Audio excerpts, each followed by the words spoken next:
Bueno, pues vamos a continuar con el libro de Zacarías. Lo que vamos a ir viendo es una es una transición de todas estas visiones por parte de Zacarías a lo que pudiéramos considerar una literatura apocalíptica.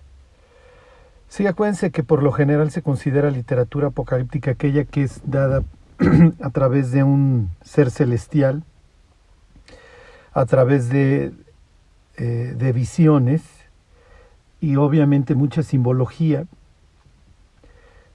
aunque realmente desde un punto de vista, no vamos a decir de forma, sino de fondo. En lo que les he estado insistiendo es que la literatura apocalíptica lo que refleja es una ausencia de esperanza en las instituciones del momento. Sí, si Dios no interviene, ya no hay absolutamente nada que hacer. ¿Se acuerdan de estas palabras de Isaías? Si rompieses los cielos, si rasgaras los cielos y descendieras. O sea, es la esperanza de ver el cielo abierto y que Dios intervenga y tome el control ya de lo que es el universo que Él ha creado. Y es lo que vamos a ver en el libro de Zacarías.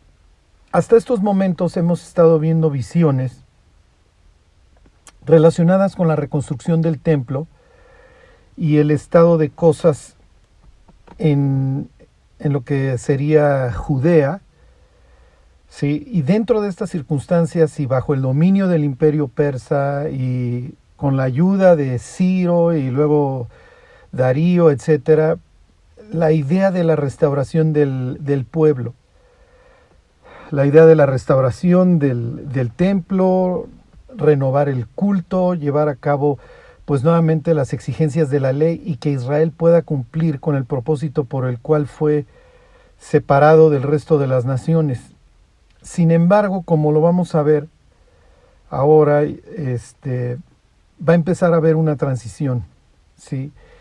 Definitivamente todas las promesas que vamos a estudiar a continuación en el capítulo 8 de Zacarías, y ahorita vemos el 7, pero posteriormente todo esto, pues obviamente piensen en los capítulos 40 de Isaías en adelante, todas estas esperanzas van a empezar a verse como distantes. O sea, ¿qué es lo que está sucediendo? ¿Por qué todas estas promesas de restauración de Jeremías 31 al 33, los capítulos 40 en adelante de Isaías? ¿Qué es lo que está sucediendo? O sea, ¿por qué no están teniendo lugar? Y aquí, miren, esto es muy importante porque cuando veamos los evangelios, esta es la idea que hay en la parte posterior de la mente de los israelitas cuando nace Juan el Bautista, ¿sí? Cuando Jesús es llevado de niño al templo, ¿sí? Por eso, o sea, en Nazaret de repente se levanta Jesús, lee Isaías 61 y dice que eso se ha cumplido delante de sus narices en ese día. Y la gente definitivamente no ve en Cristo el perfil mesiánico.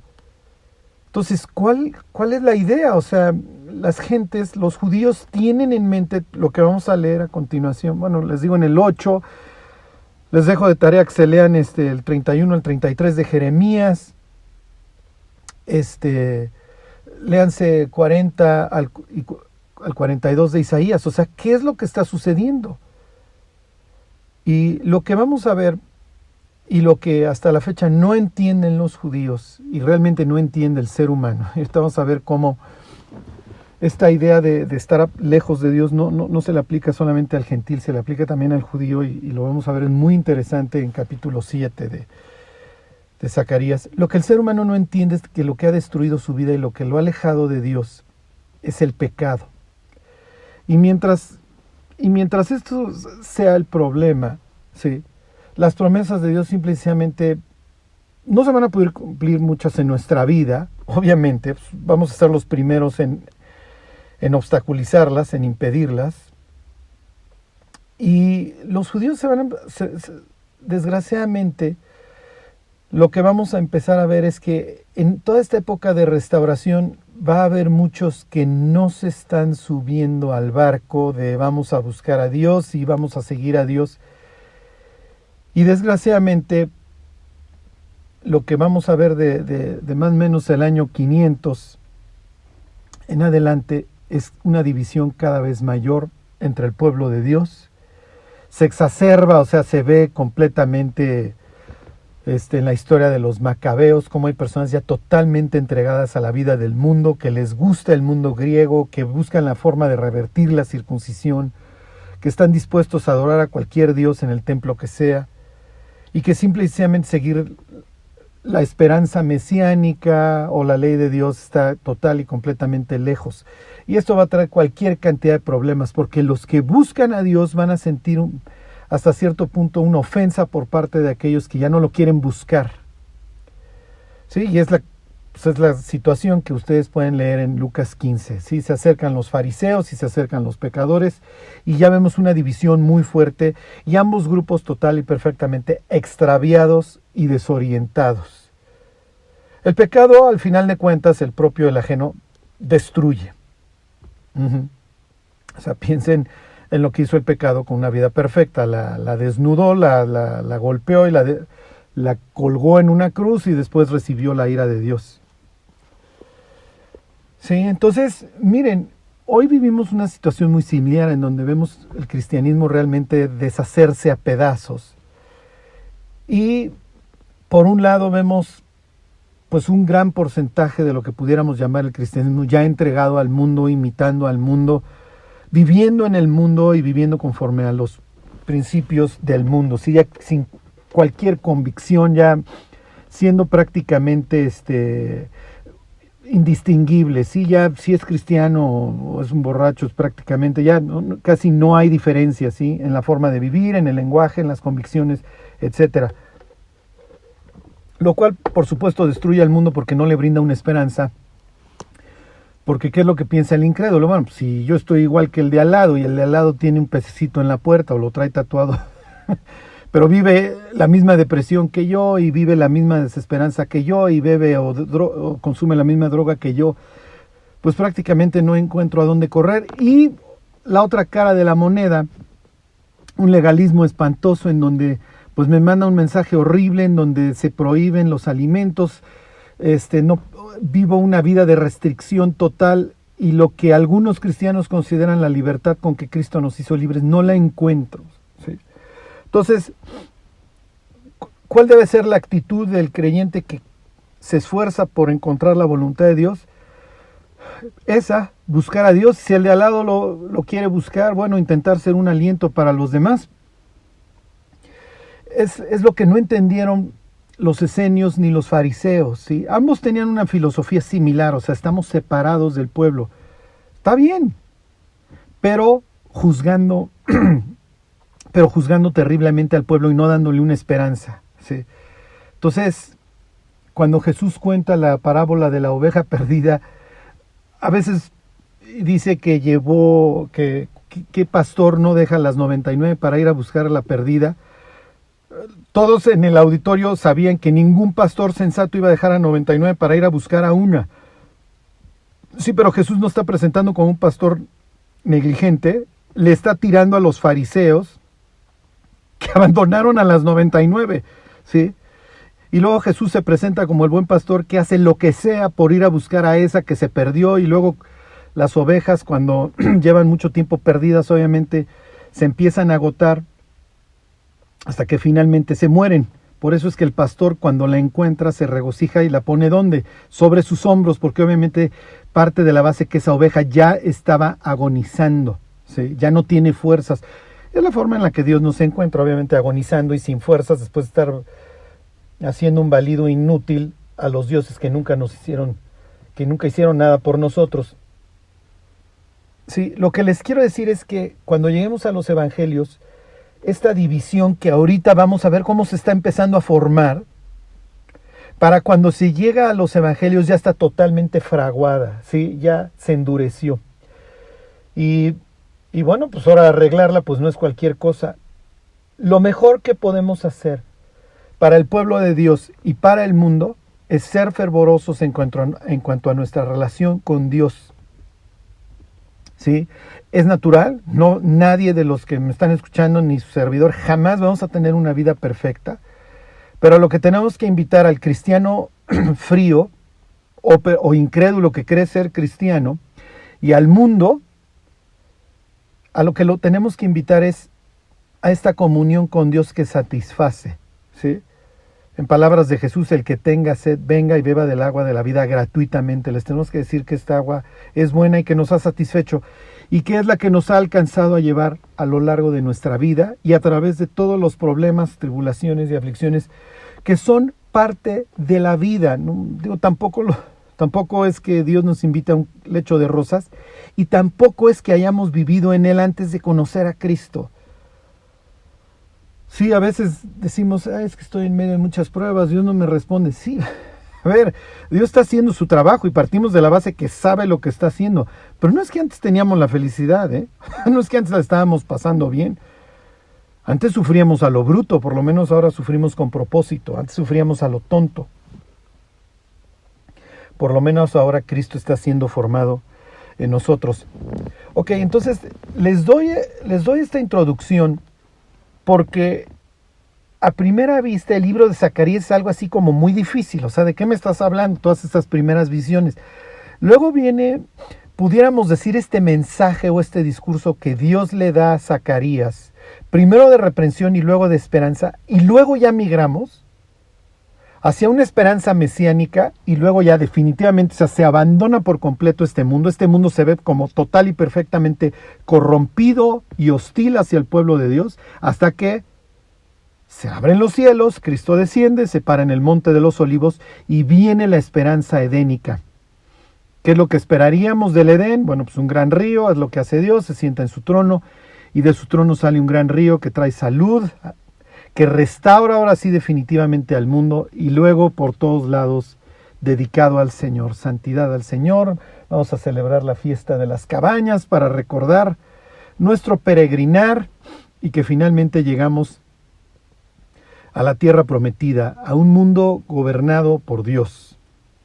¿Okay? Entonces, cuando nosotros entendemos el contexto del libro de Zacarías se nos hace mucho más sencillo, ¿ok? Ya entiendo. Les voy a poner un ejemplo. Piensen en el libro de Jueces. ¿Okay? Las preguntas constantes son, ¿qué está pasando con la vida de Sansón? O sea, ¿por qué el desastre? Estuvo bien que Jefté hiciera un voto y lo sostuviera, un voto que implicaba el homicidio, la matanza de su hija. Cuando entendemos que el libro de Jueces muestra a un pueblo yendo en una espiral descendente cada vez más caótico, bueno, entonces encontramos lo que esperaríamos encontrar.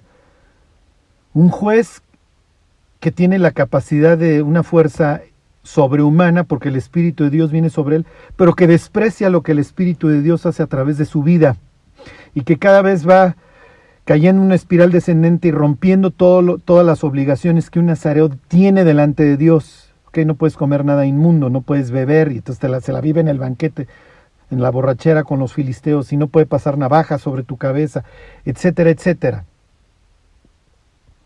Okay. En el libro de Zacarías, ¿qué es lo que vemos? Vemos una transición, al igual que en el libro de Isaías, capítulo 40 en adelante, vemos una transición de una idea de restauración a una literatura apocalíptica. ¿Okay? Bueno, les hago un resumen. Hasta ahora hemos estado viendo todas estas visiones por parte de Zacarías y les hago el resumen para que ustedes vean el contexto y ahora la migración. Y ustedes puedan ver el sentido, la dirección que esto está tomando, y cuando lleguemos a los evangelios es natural que nos encontremos un pueblo total y perfectamente extraviado y dividido. ¿Ok? Bueno, entonces hasta ahorita hemos visto la visión de los caballos, ¿ok? Los 4 carpinteros, el cordel, ¿se acuerdan esta idea de medir a Jerusalén? La visión del sumo sacerdote con Satanás a su diestra, el candelabro, ¿se acuerdan? Y los 2 olivos, el rollo con las medidas del pórtico del templo, la mujer dentro del efa, dentro de la canasta esta tapada con una tapa de plomo, y la visión de los 4 carros. Ok, ahí nos quedamos. Y bueno, finalmente la visión nuevamente del sumo sacerdote y sus amigos, y la idea de la coronación. Ok, ahí nos quedamos. Y el último versículo del capítulo 6 se los voy a leer, porque hagan de cuenta que es una especie de prólogo, de título para lo que viene a continuación. Se los voy a leer, es el 6:15, y dice: y los que están lejos vendrán y ayudarán a edificar el templo de Jehová, y conoceréis que Jehová de los ejércitos me ha enviado a vosotros. Entonces tenemos esta idea de que vamos a seguir, de que Dios va a continuar, por así decirlo, su éxodo del resto de las naciones a donde fueron arrojados los judíos, y van a regresar a reconstruir. ¿Ok? Y para que nadie se me confunda, si van a venir judíos y van a venir israelitas. Los judíos acabaron siendo los de las tribus del sur, que cayeron en el 586, y a los israelitas serían las 10 tribus del norte, que cayeron en el 722 a manos de los asirios. La expresión aquí de los que están lejos, es de que del resto de las naciones voy a empezar a importar, por así decirlo, voy a recuperar a mi pueblo para que continúen la reconstrucción del templo y de la ciudad. ¿Ok? Y Dios pueda continuar sus planes con este pueblo. Entonces, inicia, ok, por así decirlo, el mensaje que va a venir a continuación con un mensaje de esperanza. ¿Ok? Pero el mensaje es condicional. ¿Ok? El creyente no puede esperar paz si hace todo para que le vaya mal. Es la misma migración de la que les estoy hablando, de la literatura de la restauración a literatura apocalíptica. Lo mismo sucede en el libro de Isaías. ¿Ok? Y les voy a poner un ejemplo. Váyanse a Isaías, por favor, capítulo 59. Aquí, esto que les voy a leer le llaman el trito Isaías. Ahorita no voy a entrar en ese tipo de circunstancias ni de rollos. Lo único que quiero que vean es esta idea de que Dios efectivamente quiere restaurar a su pueblo. Va a traer a los que están de lejos, pero Dios no puede hacer absolutamente nada. Y aquí tómenlo en el contexto que se lo estoy diciendo, porque Dios puede hacer lo que se le pegue la gana. Pero Dios no va a hacer nada si su pueblo no quiere caminar con Él. ¿Sí? Entonces, he aquí he puesto delante de ti la vida y el bien, la muerte y el mal. Escoge pues la vida para que vivas tú y tu descendencia. Okay, ahí está el árbol de la vida y ahí está el árbol del conocimiento del bien y del mal. ¿Quieres saber lo que es morir de un pasón o atropellado por un borracho? Come de ese, Adán. Ahí están los dos. Okay, desde el capítulo 2 del Génesis, Dios le está diciendo al ser humano: eres libre, maestro. No te hice un robot. Estoy esperando de ti un ejercicio responsable de tu libertad y estoy dispuesto a caminar contigo y a que seas sabio. Te he dado la facultad de ser el sacerdote y el mantenedor del orden en mi creación. ¿Quieres? Adelante. ¿Quieres vivir en una situación caótica? También puedes. Fíjense, dice Isaías 59:1. He aquí que no se ha cortado la mano del Señor para salvar, ni se ha grabado su oído para oír. Dios sigue con sus facultades perfectamente sanas. ¿Ok? Dios sigue siendo omnipotente. Pero vuestras iniquidades han hecho división entre vosotros y vuestro Dios, y vuestros pecados han hecho ocultar de vosotros su rostro para no oír, porque vuestras manos, etcétera, etcétera, etcétera. Y ahorita vamos a, no sé si hoy nos vaya a dar tiempo, pero vamos a ver algo relacionado con el capítulo 58 de Isaías. Okay, que va a manejar exactamente la misma idea de Zacarías 7. ¿Ok? Entonces, ¿cómo fíjense, les leo el versículo 4. No hay quien clame por la justicia, ni quien juzgue por la verdad. Confían en vanidad y hablan vanidades. Conciben maldad y dan a luz iniquidad. Si los creyentes se la viven en la vanidad, en las puras tonterías, en la red social, en a ver quién les puso like, en todas esas sandeces, esperando la adoración del resto del ser humano, bueno, pues ¿qué esperábamos también?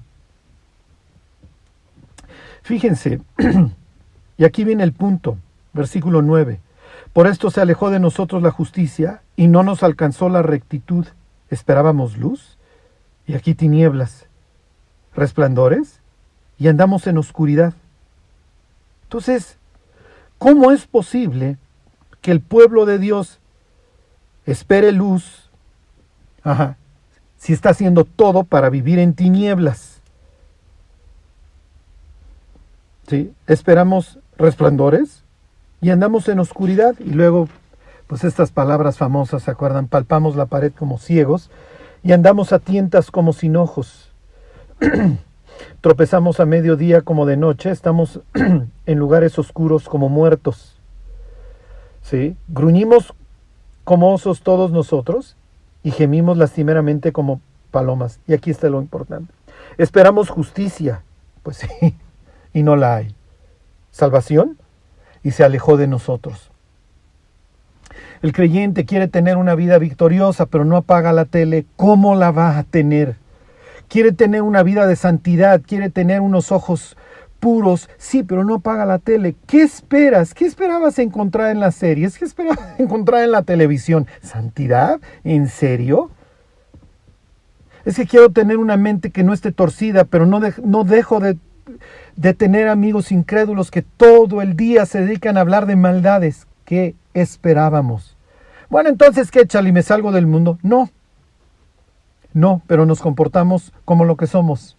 Embajadores de Dios a través de los cuales Dios le ruega al incrédulo, reconcíliate con Dios. Pero en serio, tenemos el litro de helado en la mano y esperamos que nuestros niveles de azúcar en la sangre sean menores al 100. No es posible, no se puede. ¿Sí? No, es imposible. Sí. Queremos tener el cuerpo atlético, pero no nos movemos en 3 meses. No se puede. O sea, y lo pongo simplemente como ejemplo, lo que diría Pablo en 2 de Timoteo. El labrador, para participar de los frutos, debe de trabajar primero. El atleta pues va a tener que luchar de forma legítima si quiere obtener la corona. ¿Sí? Nadie que es tomado por soldado por alguno se enreda en las cosas del mundo a fin de agradar a aquel que lo tomó por soldado. Ni modo. El labrador, para participar de los frutos, pues va a tener que sembrar, va a tener que fertilizar, va a tener que regar, etcétera, para eventualmente ver los frutos. Y desgraciadamente, esto es lo que vamos a ver en los libros de Esdras y Nehemías, una serie de problemas. El pueblo ya no quiso caminar con Dios. Y lo mismo, porque obviamente vamos a ver una escena igualita a la de Zacarías 7, vamos a ver en el libro de, no les digo todavía, para que la vayan pensando cuando la leamos, pero vamos a ver una escena exactamente igual, previa a una destrucción horrible. Entonces, esperamos justicia y no la hay, salvación y se alejó de nosotros. Y Dios preguntando, ¿qué esperabas? Vas a 200 kilómetros en la México-Querétaro esperando llegar a Acapulco. Sorry, no sucede. Si le sigues vas a llegar a Texas, pero no es el camino. Y finalmente pues, es cuestión de trayectoria. Bueno, me regreso al prólogo les vuelvo a leer el 6:15, dice, y los que están lejos vendrán y ayudarán a edificar el templo de Jehová, y conoceréis que Jehová de los ejércitos me ha enviado a vosotros. ¿Okay? ¿Se acuerdan que decía Jeremías que el profeta que profetizaba paz, su palabra se tenía que cumplir para que entonces pudiera ser considerado un profeta verdadero? Pero viene la cláusula. La cláusula es condicional. El que quiera azul celeste, ¿sí? Y esto sucederá si oyereis obedientes la voz de Jehová vuestro Dios, el que quiera azul celeste. La vida del creyente no es gratuita. Y se lo repito, el labrador para participar de los frutos debe trabajar primero. Charlie, yo quiero ser un evangelista, ponte a memorizar la Biblia. Quiero ser un maestro de la palabra, ponte a memorizar la Biblia y a leer. Apaga la tele. Hay que pagar el precio, ni modo. Yo quiero que la gente vea en mí a Cristo. Ok, pues vamos a tener que apagar la tele, a ponernos de rodillas, a buscar a Dios, para que la luz de Dios se pueda reflejar en nosotros. Voy a tener que salirme del antro, voy a tener que dejar de ir al bar, voy a tener que tirar las botellas, voy a tener que tirar la televisión si es necesario. Ni modo. Voy a tener que purificar mi corazón de amarguras. Voy a tener que fijar mis ojos en Cristo, el autor y consumador de la fe.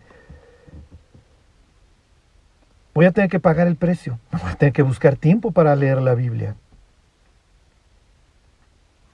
Pero desgraciadamente o afortunadamente, como lo quieran ver, Dios tiene esta idea de que el ser humano puede encontrar en el propósito que le da satisfacción. Yo no creo que ninguno de los que ha escalado hasta la punta del Everest, digo, nunca lo haría y no sé hasta qué punto sería algo a lo que Dios llamara a una persona, pero bueno, si le preguntaran a una persona que escaló el Everest, oye, pues estaba bonita la vista desde allá arriba, me imagino, ¿no hubieras preferido que te descolgaran de un globo aerostático y ya? Digo, conocemos la respuesta.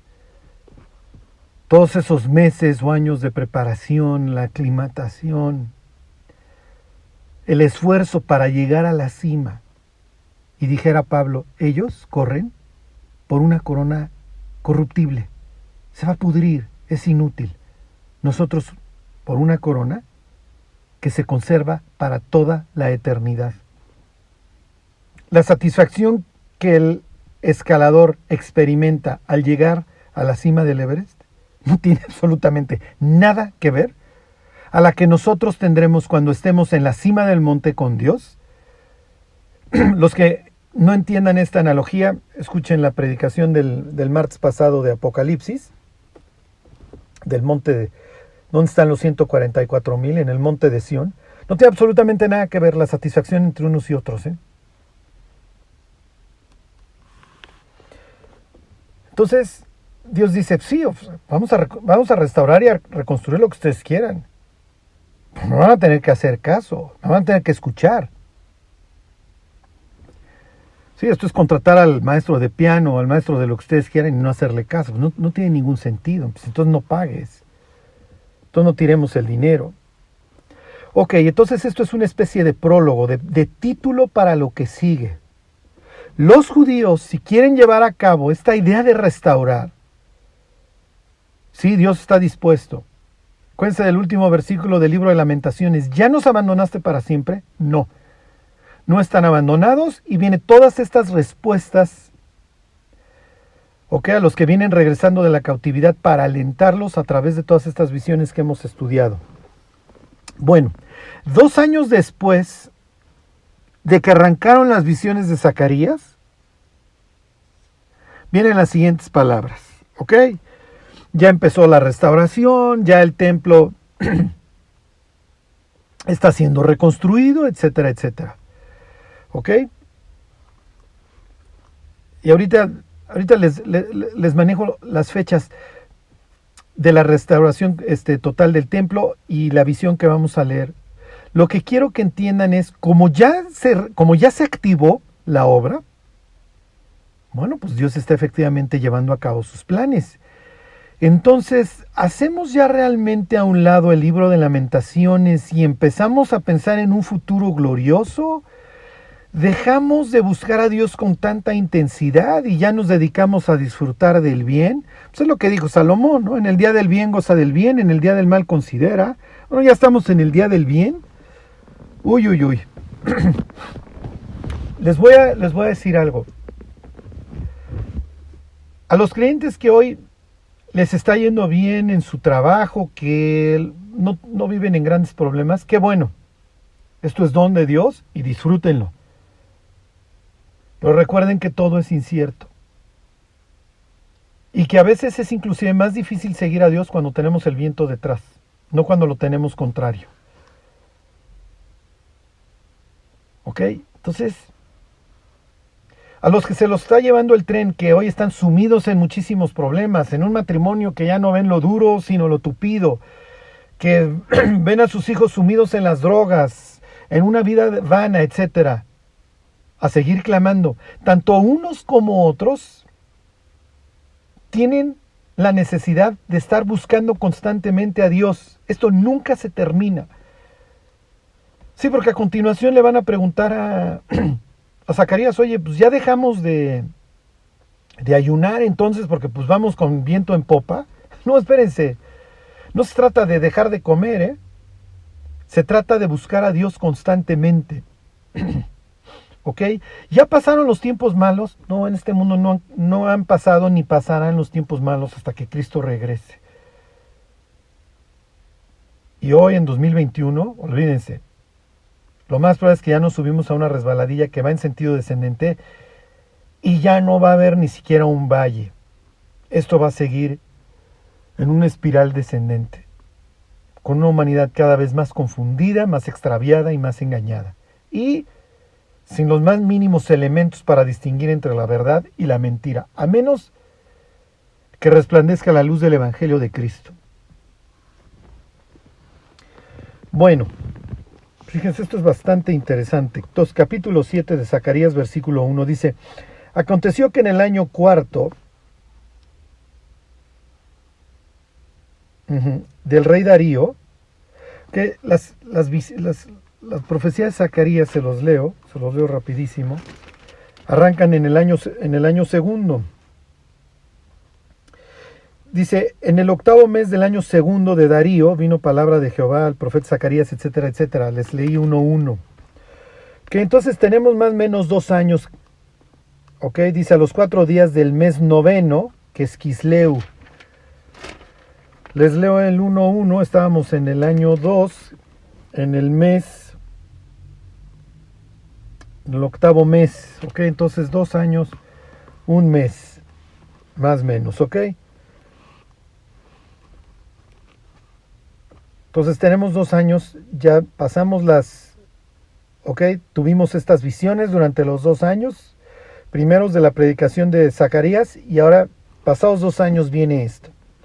Dice, cuando el pueblo de Betel, 7:2, había enviado a Sarecer con Regem-Melech y sus hombres a implorar el favor de Jehová.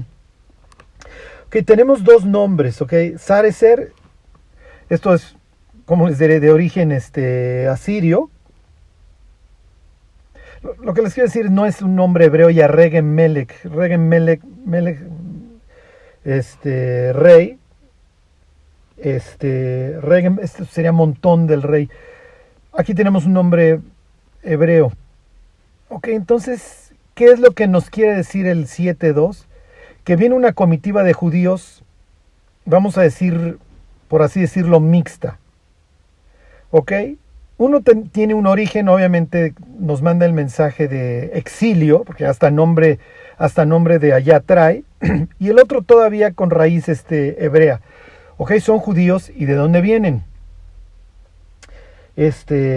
O por así decirlo, son gentes que vienen del exilio, pero nos hace énfasis el versículo en que uno ya trae nombre, o sea, ya lo quisieron transformar, es a lo que me refiero. Piensen en Mardoqueo, su nombre viene de Marduk, del dios babilonio. Piensen en Esther, que viene de Ishtar. Su nombre es Hadassah, es su nombre hebreo, pero la idea es te quito el nombre y quiero asimilarte al mundo. Misma situación con Daniel, Misael, Ananías y Azarías, y que les cambian el nombre a Belsasar, Sadrach, Mesach y Abednego. Esa es la idea, te asimilo. Cuando aquí tienes un nombre Sarecer, ok, ya lo intentaron asimilar, pero no, él quiere seguir buscando a Dios, ok, a pesar de que en su exilio lo hayan querido transformar, por así decirlo. Ok, se resistió a la asimilación con el mundo. ¿Ok? Esa es la idea. Y vienen de Betel. Yo espero que cuando ustedes lean Betel, suenen todas las alarmas de que Betel huele a fuchi. Y no en el Génesis. ¿Ok? Betel quiere decir la casa de Dios. ¿Ok? Este es un nombre que al lugar le da Jacob, ¿se acuerdan? La escalera, etcétera. Pero Betel se acaba convirtiendo bajo el reinado de Jeroboam en un sitio espantoso, en donde al igual que en Dan ponen ahí a sus faunos, su altar, los becerros, etc. ¿Ok? Entonces cuando nos dice que vienen de Betel ya deben de sonar todas las alarmas. ¿Ok? Betel ya se convirtió en los profetas menores, luego en un sitio espantoso, ¿ok? En un sitio reprobable. Y entonces suenan las alarmas, pero finalmente hay personas que ahí están buscando a Dios y están haciendo 2 veces al año ayuno. Que ahorita les digo qué acontecimientos recuerdan. Pero finalmente ya el hecho de que el autor nos hable de Betel va a implicar algo de confusión, ¿ok? Y es de lo que se va a tratar el capítulo 7. A ver, no nos confundamos. No se trata de dejar de comer o de sí comer, o vamos a guardar el día X o Y, vamos a guardar el mes X o Y. ¿Ok? Y cuando me refiero a guardar día, en esta época todavía tienen que guardar el sábado, ¿ok? Para meditar, para pensar. Pero van a empezar a guardar una serie de fechas que ni siquiera están en la ley y que las guardan recordando eventos pasados. Y al que les van añadiendo y añadiendo y añadiendo, porque luego en el capítulo 8 vamos a ver que no solamente guardaban el ayuno del mes quinto y del mes séptimo, ya guardaban ayuno el mes 1, el 2, el 7 menos el número que pensaste. Y así vamos a encontrarnos a los fariseos añadiéndole normas a la ley que Dios nunca estableció. ¿Sí? Entonces Dios prohíbe tomar su nombre en vano, ya ni siquiera lo menciones. No, Dios nunca prohibió que mencionara su nombre. A menos que no lo anduvieras llevando o alzando o nombrando en vano. Dios prohibió ciertos alimentos. Sí, en la ley los prohibía, efectivamente, bajo el sacerdocio levítico, etc. Pues eso no quiere decir que te tienes que lavar las manos hasta los codos y hacer un rezo antes de comer. Dios prohibió que cociéramos al cabrito en la leche de su madre. Entonces en el refri no vayas a guardar la carne con la leche. No, no es cierto. No es cierto. Dios nunca prohibió eso. Sí, pero esta naturaleza religiosa me lleva a ponerle cada vez más normas y la libertad de Dios la hago cada vez más chica, más chica, más chica. Y esto acaba siendo ridículo. ¿Sí? Entonces, empezamos a quererle añadir a la ley de Dios cosas que Dios no tenía en mente, sí. Pero en esta confusión de que no la quiero regar, como dicen, le pongo una cerca alrededor a la ley para ni siquiera tener la oportunidad de quebrantarla. No te preocupes, el problema no está en ponerle una cerca a la ley, el problema está en el corazón del ser humano. Quisiéramos que una ley nos hubiera llevado al conocimiento de Dios pleno. Es lo que le va a decir Dios a Zacarías. Ya dejen de estar maquinando contra su prójimo. Si el problema del ser humano no está en sus circunstancias, el problema del ser humano está en su corazón. Por eso el capítulo 3 del Evangelio de Juan tiene tanta relevancia, porque llega un cuate que que intenta cumplir la ley, un fariseo, y Dios le dice, maestro, el problema es que si tú no vuelves a nacer de nuevo, si tu corazón no es transformado por el Espíritu de Dios, ni lo intentes. Lo que es nacido de la carne, carne es. Y vas a acabar con todas las paredes llenas de bebés abortados. Porque los designios de Dios se oponen contra los de la carne. Y la carne no puede agradar a Dios. No puede. Es imposible decirle a un ser humano, pórtate bien. Es lo mismo que si hubiera un tipo a una azotea y decirle que vuele. Pues si me das las alas, si me das el helicóptero, vuelo. Es precisamente lo que hace el Espíritu de Dios. Y haré Es el pasaje que le está citando Jesús a Nicodemo, ahí en el capítulo 3, es el 36 de Zacarías. Y haré que andéis en mis estatutos. Pero primero te tengo que rociar el agua, primero te tengo que lavar. Es lo que dice Pablo en la carta de Tito. Nos salvó no por obras de justicia que nosotros hubiésemos hecho, porque tampoco es que nos portáramos bien, era una apariencia exterior, sino por el lavamiento de la ¿qué? De la regeneración. Hubo que volverte a crear. Tuviste que volver a nacer. Por el lavamiento de la regeneración y la renovación te tuve que volver a ser nuevo. Tienes que volver a nacer, Nicodemo. Eres un hombre ejemplar, eres un principal entre los judíos, eres un miembro del Sanedrín. Pero no vas a ver el reino de Dios, no con el corazón que traes allá adentro. Tu problema no está en los 500, no me acuerdo, o 604 mandamientos, 513 o los que sean. Tu problema no está ahí, porque además aunque los quisieras cumplir hoy, no puedes, ni siquiera tienes templo. Imagínense. Es lo que le dice Pablo a los Gálatas. Decidme los que queréis guardar la ley. ¿No habéis oído la ley? ¿Sí? Maldito el que no cumpliere todas las palabras de esta ley para hacerlas. Así es. Así que todos los que intentan guardar la ley y quebrantan uno, pues ya, sorry, maldición. ¿Qué es lo que dice Pablo? Cristo fue hecho maldición por nosotros para podernos perdonar. ¿Por qué? Porque Cristo fue colgado en un madero y la ley dice maldito todo aquel que es colgado en un madero. Entonces los judíos sí tenían claro que era por fe, pero toda esta confusión que vamos a leer en capítulo 7, a muchos los llevó a pensar, bueno, pues se trata de darnos golpes de pecho y de no comer y de no hacer y menos el número que pensaste. No.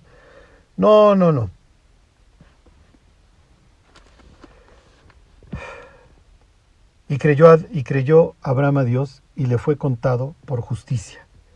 O sea, los que lo tenían claro entendían que era por fe.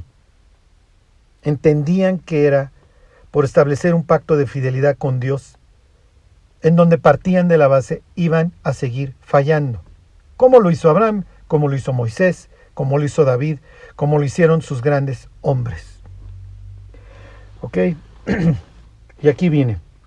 Como verán, esto es muy interesante porque realmente, Charlie, ¿de qué habla el capítulo 7? Ya no le des más vueltas. De nuestra naturaleza religiosa. ¿Sí? Ok, vivo de prácticas ilícitas, pero le doy un diezmo a Dios. Y entonces pues yo creo ya estamos a mano. No lo vas a comprar y no le interesa a Dios. O sea, Dios no está esperando de nosotros una naturaleza religiosa. Está esperando que lo busquemos. Y de eso ya no va a dar tiempo hoy. Se trata el ayuno. Se los explico la próxima semana. Hace unos días, semanas, alguien me preguntaba, a ver, explícame, Charlie, el ayuno. ¿Debo de ayunar? ¿Debemos de ayunar? ¿No debemos de ayunar? Se los explico la próxima semana. Ok, se los leo. Dice, se los vuelvo a leer el versículo 2. Cuando el pueblo de Betel, había enviado a Sarecer con Reg-Melech y sus hombres, se tiene toda la comitiva, a implorar el favor de Jehová. Hasta aquí vamos muy bien. Ok, vienen a Jerusalén buscando a Dios. Y hablar a los sacerdotes que estaban en la casa de Jehová, de los ejércitos, y a los profetas. Entonces, esta historia continúa bastante bien hasta acá, no hay ningún problema. Vienen a Jerusalén y vienen a buscar a donde en teoría deben de encontrar. Vienen a buscar en los sacerdotes. Y ya veremos el libro de Malaquías. De ellos se espera encontrar la respuesta porque la ley de Dios debe de estar en sus mentes y en su corazón. Y a los profetas, a los portavoces de Dios. Y les preguntan, ¿lloraremos en el mes quinto? ¿Haremos abstinencia como hemos hecho ya algunos años? Ok, ¿qué están celebrando en el mes quinto? O bueno, no celebrando, recordando. En el mes quinto están recordando, y por eso ayunan, la destrucción del templo. Está bien. Qué bueno que recordemos lo amargo que es el pecado y toda la destrucción que trae. Entonces, oye, pues como vemos que ya la restauración está y hemos escuchado mucho de la literatura de la restauración, Jeremías 31 en adelante, Isaías 40 en adelante, pues, oye, todas estas promesas que nos vienes diciendo de que van a venir los de lejos. Y pues entonces, ¿qué hacemos? ¿Sí seguimos ayunando? ¿Seguimos lamentándonos por ese día?